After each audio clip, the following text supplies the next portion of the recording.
Assalamualaikum dan salam sejahtera kepada pendengar sekalian. Selamat datang ke podcast Suara Hati. Saya Aiman selaku host pertama. Hai semua, saya Sarah. Terima kasih kerana bersama kami hari ini. Apa khabar semua? Saya Hakim. Hari ini kita akan berbincang satu tajuk yang sangat penting dalam kehidupan seharian. Pendengar, saya Adia. Tajuk podcast kita kali ini ialah akhlak gembira.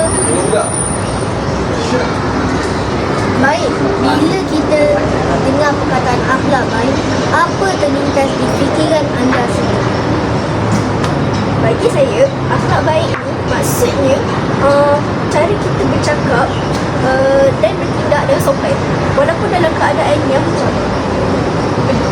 Saya pula, akhlak yang baik berkait rapat dengan sikap sabar dan duduk. Bila kita duduk, hati kita rasa lebih tenang. Betul itu. Dan bila hati tenang, kita akan rasa lebih gembira. Tak ada rasa bersalah atau tekanan dalam diri. Menarik. Jadi, akhlak baik menghantar efek pada emosi kita. Ya, betul. Contohnya, bila kita suka membantu orang lain, kita akan rasa puas walaupun tidak mendapat balasan. Bila kita bersabar, hati kita bebas dari rasa marah dan dendam. Selain itu, orang di sekeliling kita akan rasa lebih selesa dan senang bekerjasama dengan kita.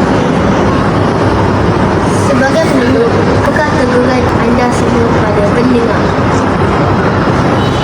Mulakan akhlak baik dengan senyuman dan tutur kata yang lembut. Jadilah jujur dan tanggungjawab dalam setiap perbuatan.